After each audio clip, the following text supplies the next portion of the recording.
Coming up. I think that's a real definite red flag. It's a serious issue that when you're at your most vulnerable, when you need someone the most, that's when they're willing to live in this world of deception. It just suddenly felt as if it was not enough. Oh, right. My life was too much about me. I knew that I was ready for something more.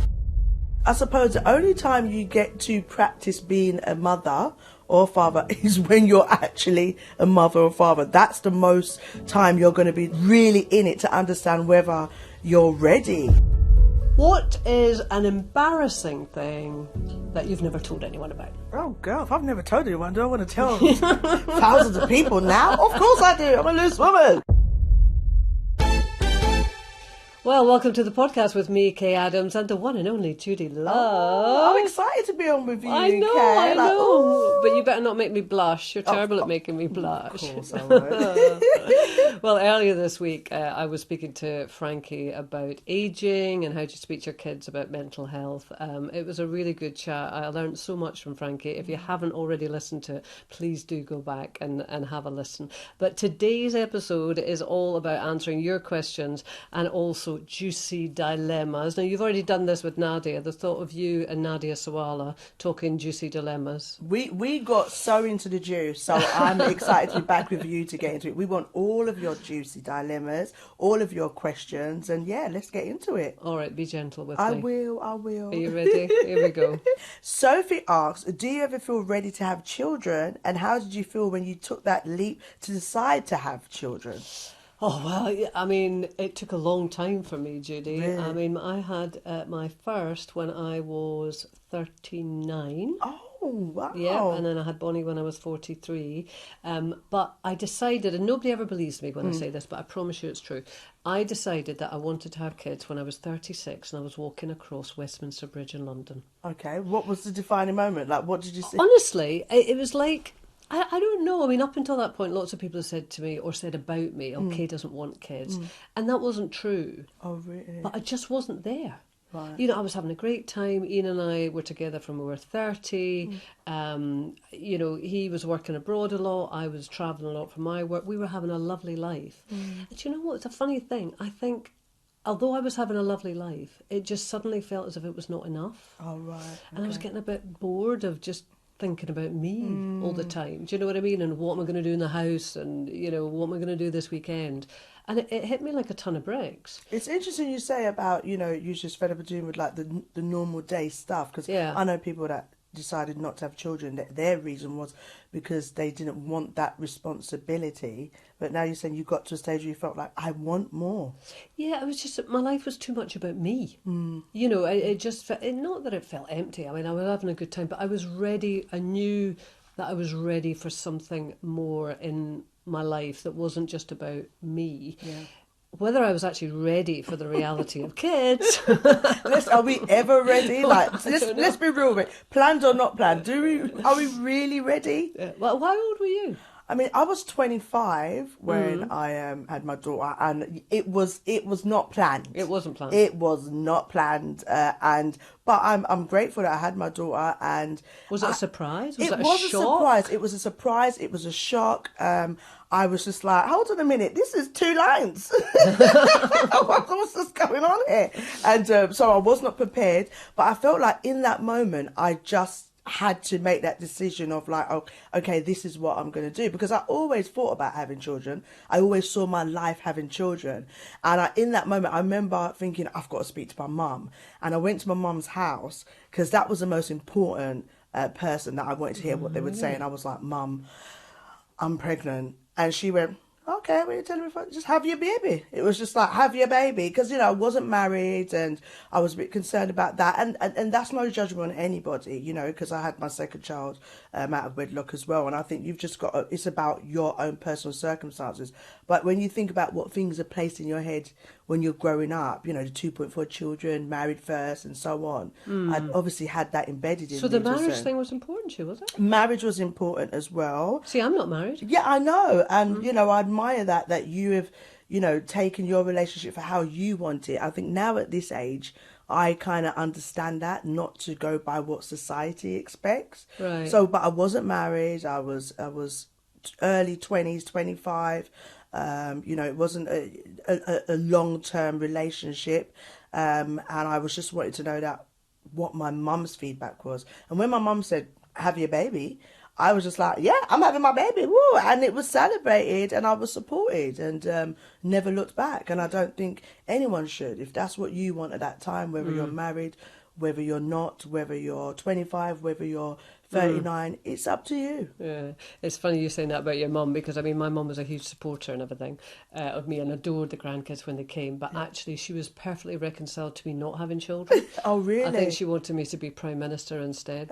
And I was trying to soften her up. When I was thinking about it, I thought, oh my God, maybe I do want to have them.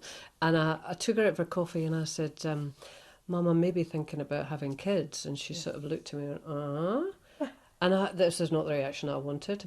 And I said, well, what would your life be like if you didn't have me and Eric and my brother? And she went, it would have been fine. I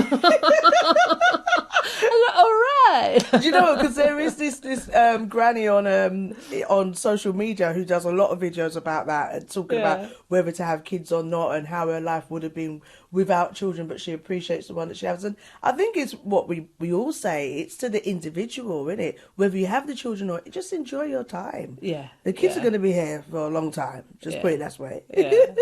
And were you ready then? I was not ready then. I would not be ready now. I don't think it's got anything to do with age or finance. It's more of a emotional, mental thing. I don't think even when you plan, you are ready. Because each baby's different. Do you know what I mean? Yeah. So, I know when I was pregnant, and the number of people that would say to Ian in particular, oh, you've no idea how much your life is going to change. And he's very much a free spirit. And he used to always say to me, I get so furious with people saying this to me. For God's sake, what are they going on about? And then it happened and he went, they were right. Yeah. You're never ready for that level of exhaustion.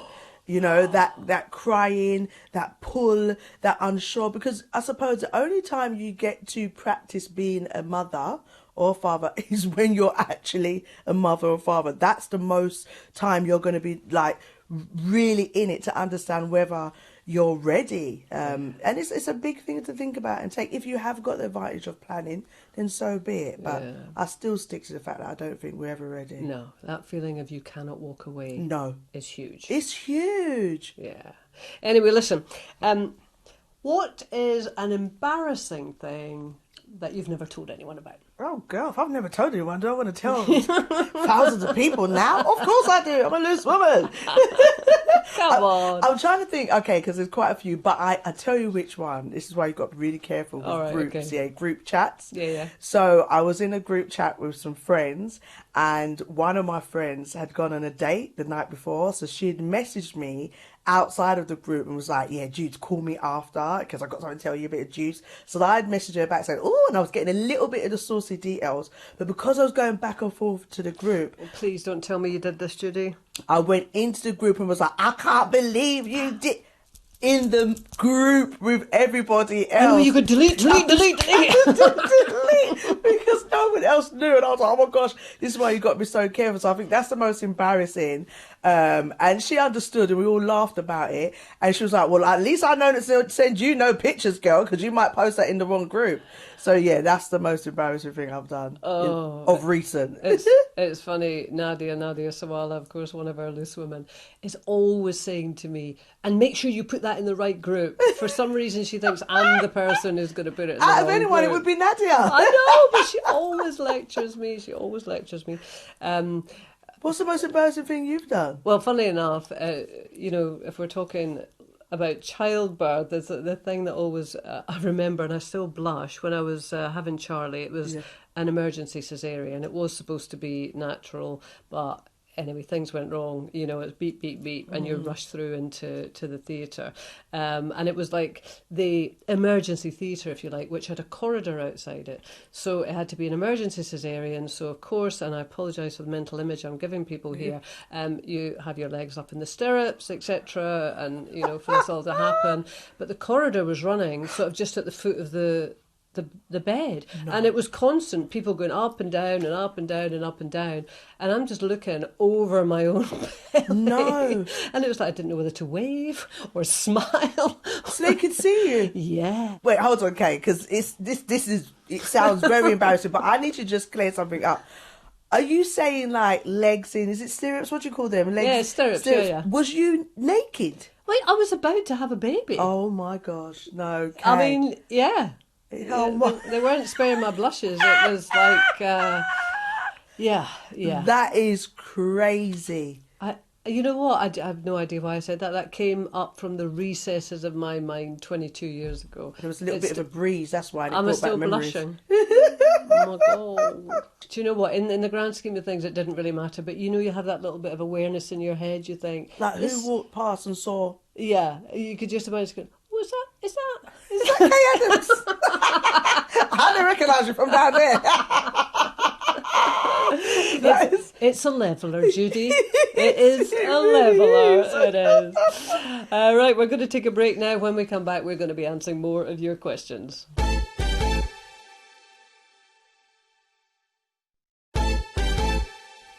Welcome back. Judi, you know what? I never really get the chance to sit. We never get the chance to sit and shoot the breeze like this. It's so nice. It's so lovely. We do chat now and then, you know, definitely outside of work and whatnot, or if we go to have a nice little glass of wine or anything afterwards. But it's nice, like, just having this one-on-one with you. You know I love you up already. So, yeah, it's definitely amazing. I know. It's a funny thing, isn't it? Because in so many ways, we could not be any more different. I know. But I don't know, there's just a connection. It's just a vibe, it's just a connection. That's the great thing about the show and the women that we get to work with. And I think that's what I love so much, that we're so different, but then you can get me and I can get you. And if I don't, I feel like I can learn something from you. You feel like you can learn something from me.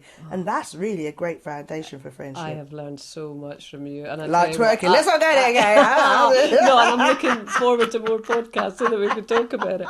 If you're enjoying the podcast as much as we are, then please don't forget to follow and to subscribe. And also, if you can rate us as well, how many stars would we like, Judi? We would like 7. I know there's only 5, but you know I'm extra. Because it's all about the ratings, and this is rating. Well, it is. And I mean, it costs absolutely nothing. It helps us know that you are out there and make sure that you don't miss a single episode. And you know what? Obviously, you love a rating. But you know what I love about this? This podcast is for the audience and people that's watching, because this is our chance where we really get to hear your questions, your dilemmas, and that we get to connect with you. Okay, well, Judi, listen, we've got a dilemma here that has been asked by one of our listeners. It's quite a tricky relationship dilemma. What would you do if you found out that your partner was on a dating app when you were pregnant? Oh my gosh, I don't know if I can say.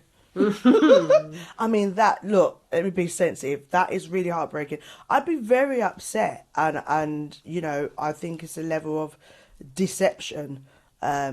I feel like when you're pregnant, you're at your most vulnerable. Your body's changing, your emotions changing, your hormones changing. And that's where you would hope you would have one of the biggest connective moments and intimate moments with that person who you're carrying their child. I mean, that is not the time you should be distracted. I think I would open the conversation. I would definitely confront them and say what is going on. At that moment, I don't care about, did you go through my phone? I've seen it. And I need to know, because how far have they gone? Are they just on the app? Are they just wasting time? Are they swiping? Have they met someone? Are they possibly intimate with somebody? You've got to protect your mind, your body and your heart. So I think that's a real definite red flag. It's a serious issue that when you're at your most vulnerable, when you need someone the most, that's when they're willing to live in this world of deception. Well, that's it. I mean, because the opposite of that is trust. And I mean, that is a time in your life that you need maximum trust, because you're about to embark on this incredible new relationship with a new being. And if that trust is diminished in any way, but you know, it is surprisingly common, isn't it? Well, you often hear it, don't you, that during pregnancy or the early stages of a baby, that the partner, the guy usually, will be looking around. I mean, why is that? Look, I'm no expert in it. Well, but I have. You know, But from what I've seen and heard and experienced, you know, and I've heard this from men. Yeah, I'm not speaking for all because not all men are like this. We've got some amazing men out there and we should really highlight those amazing men. We've got some that make poor decisions. And what some have said is that in that moment, there was so much attention around, you know, the pregnancy and the child, or their partner had changed and they didn't want to do anything. They just was having that moment of like getting attention from somewhere else. And those people have been able to work out their relationships. And some from the others I can see they were doing that before you was pregnant, boo boo. Yeah. I got to keep it real with you. There's some people that was just doing that before you was pregnant. So it's about you really analysing your relationship. Maybe you can have that conversation. They can be honest and you can have a fresh start. But it's definitely a significant red flag. Yeah.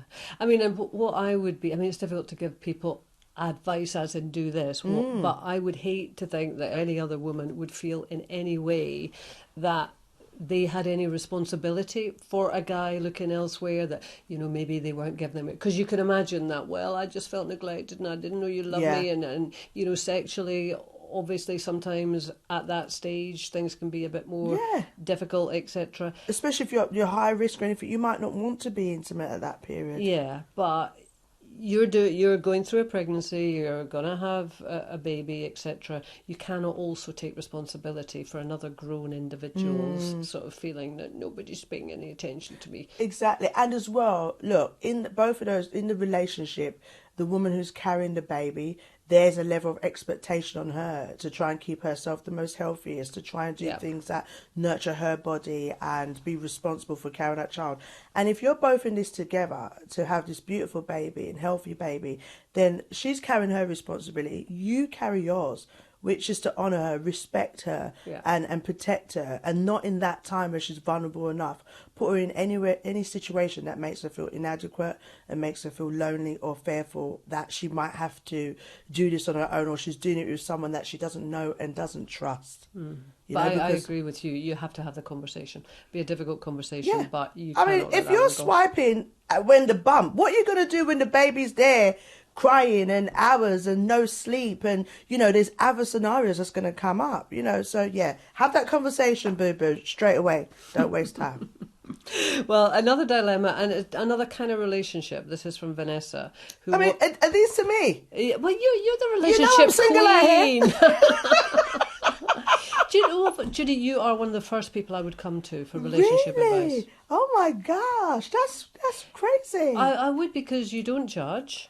Okay, so I understand that, yeah, in that sense. You listen, you know, and you genuinely listen. You don't suddenly go, oh, well, that happened to me. You know, so you give space and you don't judge and you try and, you know, tease out how the person feels. So, yeah. I want to see people win. You know, relationships are on their own. I want to see them win. And we're human. We all make mistakes and we all have difficult times. It's just, what can you learn from it? And if you can move forward, you can. If you can't, you can't. Yeah. Well, this is from Vanessa. She says, how do you deal with a friendship breakup? So different from a romantic situation.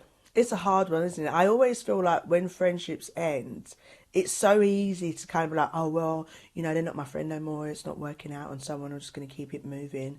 But it's still a loss. You know, there's still memories that you have that you shared. There's still a level of intimacy, whether that's that person you went to every time you had a bad time in your, you know, relationships, or they were there when you had your children, their godparents, or whatever things. There's always times, or you might have met them at school. And I think it's a loss that has to be grieved. And I think that depending on the length of a friendship, sometimes a conversation can be had. And if I'm honest with you, I think sometimes you always can see that the relationship is changing. And it's not necessarily that it might have to be a massive flare-up. It could be that you're just growing apart, and that's understandable. We change. Yeah. We change yearly. Every time, we go through different scenarios that make us a different person. The person you was 5 years ago might not be the person you are now, and that might change the dynamics of your friendship. How is that for you? Because your life has changed so much in the last 10 years. It has. You know what? I'm really blessed to have a real close inner circle of friends. And I think life in itself, where things have changed, regards to children getting older, and now some friends before didn't have children, they're having younger children. It's more change out of those dynamics than necessarily me being in the public eye. Right. So I've been blessed like that. There is some friends that, you know, I might not see as much. So that has had an effect, where there's friends I'd probably speak to every day, but now I speak to them maybe every 3 weeks or once a month. And although we used to speak to each other much more regular, one of my friends who I speak to less, I feel like our relationship is even stronger, because it's built on the understanding that you've changed, I've changed, but I still love you. Do you know what I mean? I'm still cheerleading for you. You might not see me for 6 months, but if you phone me and tell me I need you now, she's there. And the same. And I think it helps you to not take those relationships for granted, where before it'd be like, yeah, you're right, just a quick call, call every day for a little chit chat. Now it's like, I haven't spoke to her, I'm off this day. We make sure we see each other, we spend that time, our phones are diverted, and it's real, it's in depth, it's just love, and it's cuddles, and it's a real good chat, because we really appreciate and value the time, and that's what's important. And it's funny when you say love, because it can be a word that we're nervous to use around friendships, because it's sort of, ooh, but actually, you know, in a really sort of solid friendship, there is love. Yeah, It's a powerful emotion. yeah. I tell my friends I love them all the time. Do you? Yeah, especially I think, and not just love you. No, especially after like the last, you know, after COVID, or to say that even that word, after, you know, there's been a lot of illnesses and different things have changed in people's lives, and I think it's really important. And I say to my friends, oh, I love you. It makes me feel a bit emotional, but I love you, and I let them know, and I let them know what I love them for, because it's easy to have a bunch of friends, love you girls, but what do I love you for? Do you get what I mean? I really try to say that to them, especially because life has changed for me, where I sometimes can't make events, or I can't come to their homes as often as possible, or I might be really busy, or I might say I'll call you back, and I might call you back 2 weeks later. I try to make sure that when I have the time, it's quality over quantity. Tell your people you love them. I love you, and I love you. Oh. I told you I loved you the other day. I love you back. You was like, oh yeah, you did. It's hard for me to say. I'm you Scottish, was like, Judi. It's an affliction. She told me she loved me, okay? Yeah. Have you What got any... about you? Of your friendships, how would you deal with a breakdown of a friendship? I don't think... Some friendships will end and there's some big sort of breakdown. But then some friendships just fade. Yeah. And if they just fade, then... You know, I think that's really sad as well, but I think you've got to let them fade, because to have a conversation, what's the outcome going to be? You're only going to start to sort of bring up you're going to have a difficult conversation that's not actually going to change something. Or maybe I'm just avoiding it. I don't know. Do you think it's worth having that difficult conversation, or do you just see the writing on the wall? Sometimes it's easy and nice for it to just, sounds really bad to say nice, but for it to just fade. Because you don't have to confront what the issue is. Yeah. I think I'm in a stage of my life of being through so much different things I like to confront, because I don't want to carry it into another friendship or into another relationship. And I feel like I know myself a lot more now. I definitely will have a conversation before it gets there. So I will. Yeah. I was someone who didn't like uncomfortable situations, but now I face that uncomfortable situation because I think I can grow from it. What's changed? I think it's just like, well, working on Loose for one, and being around amazing women. As honest, I say it, and I cannot express enough how much it's empowered me. Really? Honestly, it's really empowered me as a woman, confidence-wise, self-esteem. Like, I mean, the other day I was there at my house just reading papers you lot told me to read, and I was getting all my notes, and just in myself, I feel so much like in myself, and I love it. And I think I want to learn. So to be able to have that conversation, if it is me that's done it 10 times, that didn't answer the call or said something that made them feel uncomfortable, I need to know so that I can address what is that about. So yeah, that's such a good point you make, actually, because when we talk about having conversations and confronting other people, we sometimes have to confront ourselves. Exactly. Exactly. We're not always in the right. We're not always in the right. And what is that about? Is it even a pattern that we have?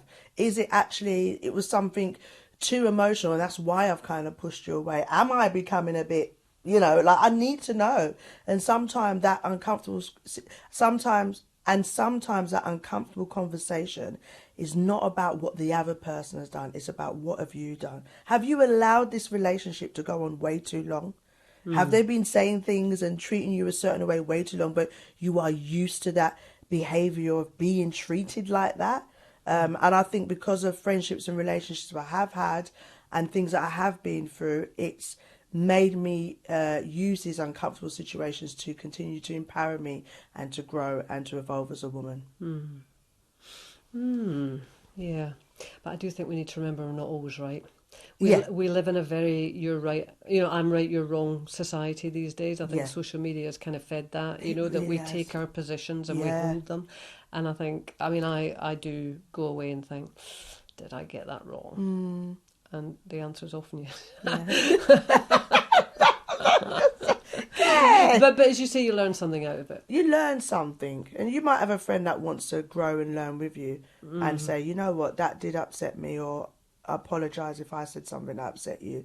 And sometimes, even in an intimate relationship, confronting those things can make your relationship more stronger instead of just brushing it under the carpet. But it's hard. It is hard. Listen, I've got to say, some people you just got to let go. Yeah. Okay? It's just that simple. So just some of them, don't get me wrong, all of this nice talk, some people you just got to let go.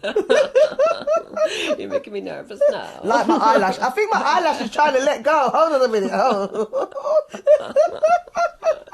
I see your shoes let go, Judy. Babes, I was wearing other people's shoes, and today I thought, let me just get some slippers, because, I was just not feeling the heels. I love the fact that they're hotel slippers. They're saying to me, you've been up to something. Have you been up to something? No, I haven't. I wish. Can I say, just in case anyone I want to show people these that slippers. I stole the You know slippers. she's been up to something with those kind of slippers. Someone gave them to me, actually.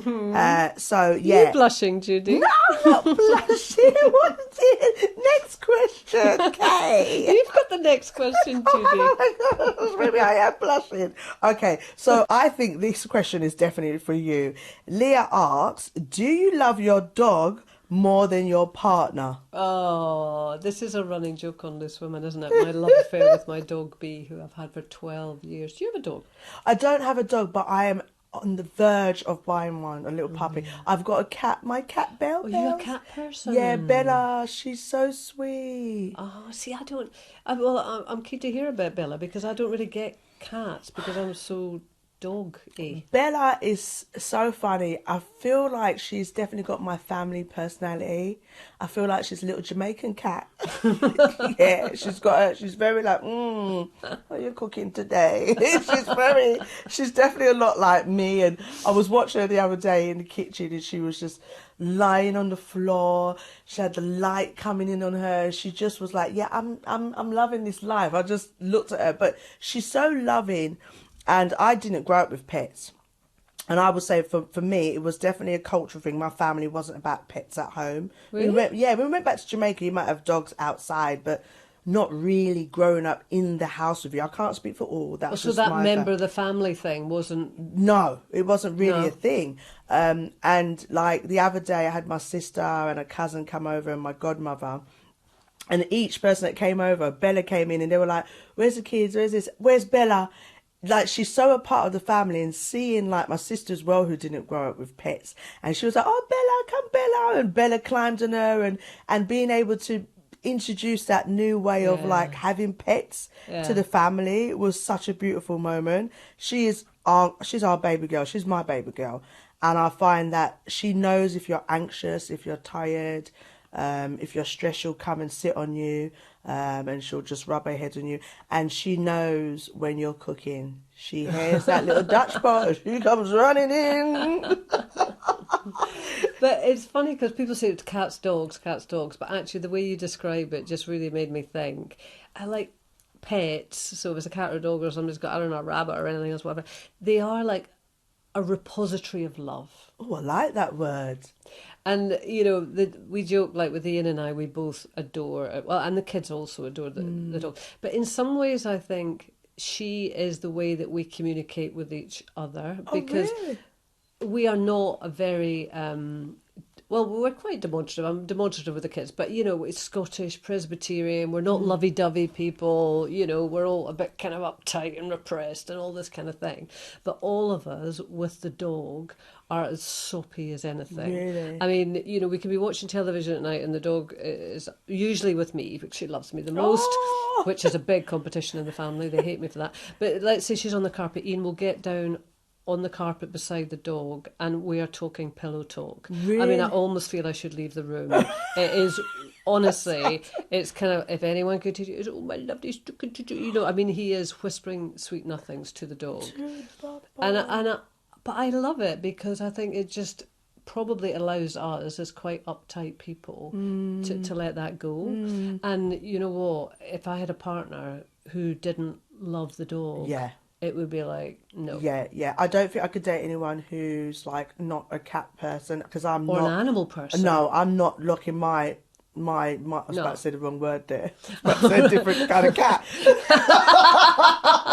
Mrs. Slocum? I'm not I locking know her where away you're for going. nobody. I'm not locking my bell bells away for nobody. I'm sorry. No, and I think cats and pets are quite healing. My son, he definitely wants a dog. But I want something I learnt from you and from Jane as well, regards to not being like selfish when I go and get a dog, because it needs time, it needs my attention, so I want to make sure that I am in the right place and time, that I can have that time for my little puppy. I'm nervous about getting a dog because I actually think I'm going to love it so much. You will. And I want to see my son and my daughter. I want my little. I know. I think it's so good for a family. So do you love your dog more than your partner? I love my dog in a very different way to Yes. my partner. But I love my dog very, very much. Before it gets too weird, it's time for a break, after which we have got a question from our celebrity guest. And also we have got our star question, which is our favourite from this week's batch.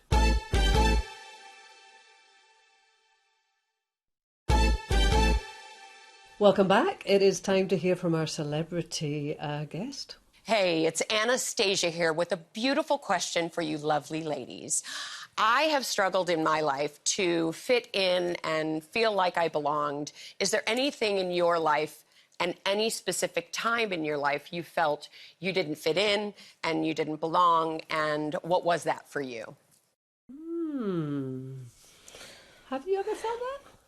Yeah, I suppose so. I think there's many different scenarios. You could think of things like, imposter syndrome, or I think one of the main things is definitely being dyslexic. There's been periods where I've had to, do shows, or when I went to university and felt really nervous about it, and that's why I really, at a stage of life, I say it openly, I'm dyslexic. I just say it to take the power back. And it really knocked my confidence for quite a long while, and I think it stopped me from doing things that I actually wanted to do. And then you start to realise that, there's other people that are dyslexic, or there's other people that have. Were you diagnosed at school? No, I wasn't diagnosed at school, and that's probably where a lot of the comedy come from, because there was obviously something different, but I was great when it came to performance and when I actually had the knowledge. But if I had to go and read in front of people, I mean, from the pit of my stomach, even to think about it now, I get so nervous. Even now I get nervous. And I think that's where the distraction of making everyone in the room laugh came about. And it transpired through uni, through work, even in being in the industry. If I've got to read something from auto crew, I get a little bit nervous. But as I said, I've taken the power back because I've said it, and then I find ways to cope with it. So that's parts where I felt like, oh my gosh, I don't know if I belong, I don't know how I fit in, and and I try to just confront it as best as I can. I think that's a great thing you say, though, about owning the thing, Yeah. whatever it is, Yeah. rather than, imagining in your head what other people might be thinking, and probably aren't, but you own it and you take it, and how lovely that out of that, which must have been difficult as a kid, you know, your natural humour was given a chance to kind of blossom. It was. And I think, look, my natural humour, which being a comedian helped me to get through it. And then I went and did 2 degrees. And I hope to go back and do a PhD at some stage. So I'm trying to not make it stop me from moving forward in life. But it definitely, as much as I'm a loud and bubbly person, there is still those little levels of insecurities when it comes to that. But I try my best to push forward so it doesn't haunt me and stop me from doing things that I really am passionate about, because it might encourage somebody else. Yeah. And there are so many ways to learn. Yeah. So many different ways to learn. What about yourself? I've generally been all right with those kind of things. The only kind of situation I can think of is when I went to university. I went to Edinburgh University, and it's very well known for having a high percentage of rather posh English people. No disrespect to rather posh English people, you're absolutely lovely. But, you know, as a Scot, I did feel a little bit kind of intimidated by that, you know, because they seemed so confident. They were all a little bit older because I was young going to uni. They were so confident. There was something really cool about them going with their jerseys like that. And they would talk like that, and they were very confident they did it. And I just felt like such a bumpkin. Oh, do you know, God. like really, like I had heather coming out of my ears. In your own hometown. Yeah, but... And so I did, and I have to say, to my great shame, I did change my accent, and then I went on to get a job in Birmingham, actually, with Central Television. And by the time 2 years in Birmingham were finished, I was talking like that. I really did sound like the Queen Mother. Oh, absolutely. It was smashing, it really was. Yeah, I'm so surprised at you. Yes, it happened to you as well, Judi. It did. There's been many situations where I have. And it was just that trying to fit in. And then when I listen now to tapes, somebody will, you know, send me a tape. In fact, they did the other day of me reading the news in 1986. Hold on. I didn't realise. You're saying you actually did this. Oh my gosh. On like air. Yeah. And you know, the funny thing is, like, so if you're Scottish, you the way you pronounce your A's, you like, I would say glass ashtray, right? Yeah. If you're posh, you would say glass ashtray. And I remember reading this script, so it's live, reading the news, you know, middle of the night. It wasn't like a big bulletin or anything. And anyway, somebody had been hit over the head with a glass ashtray. And I had my posh accent, and I could see this coming up in the autocue, and the panic was rising in me because I thought, and I was like, and the assailant raised a glass ashtray. Because you're trying to repeat, is it? I've done it myself with someone's name, and I'm going to get it right. Then when I do it, it's absolutely wrong. Oh, my natural accent would have said glass ashtray. And I couldn't get it. And now we have the joy of just having your natural accent, which is beautiful. Well, then I went back to live in Scotland. To work in Scotland. They all thought I was English. For about 2 years, they thought I was English. But then gradually, the accent got knocked off, and I got back to this. But, it's crazy, because I think probably someone like my mum and stuff would probably have had to have that same kind of connect with what you've just said. It's like your telephone. Yeah. You remember the telephone voice? Yeah, because I used to see my mum. We could be at home, and she'd be like, Judi, go get this on there, and then heavy accent, and then the phone ring, hello, good afternoon. Or when she'd come to parents, and be, how is Judi when she's doing her work? I'm like, Mum, who is this woman? Oh my gosh. Crazy. Listen, have we got time for our star question? I hope we do. It's our favourite question from this week's batch. So thank you very much for getting in touch with all your questions. It's from Kelly. What's the weirdest thing that you carry in your handbag? Oh my gosh, what's the weirdest thing? At this present moment, I would say it's nose studs. Nose studs? Yeah. I love that little nose stud you've got, by the way. Because I've been in too many moments, like too many times where I've lost a nose stud and I feel naked. Okay, and I'm not about to be out here feeling naked, so I've now got like about 20 nose studs. Or if it's not that, then sometimes you'll find a track of weave in my bag. What about yourself? Well, actually, I had a look through my bag. So what I have here, and I have this in every bag, every pocket, every coat, poo bags. Poo bags? Is the dog. But you baby, sweetie pie, the dog's not here, boo-boo. I know. love. It makes me feel close to her. I just like to always have poo bags with me, and I've got a little bowl for her as Just well. in case. Yeah. Okay, yeah, she definitely loves her dog more Yeah, than I her love my poo partner. bag. Well, that's almost it for me and Judy, because apart from anything else, that eyelash is not going to last much longer, is it, Judy? No, it's not. It's kind of going like that. It's kind of going like that. If you have got a question for us, then please send it in to loose.women@itv.com. You can ask us literally anything. 2 more of your favourite loose women will be here answering more of your questions next Friday. And if you can't wait until then, 2 more of your lovely loose ladies will be here on Tuesday, where they'll be getting up close and personal, talking about their life lessons and topics close to their heart. Until then, Stay loose.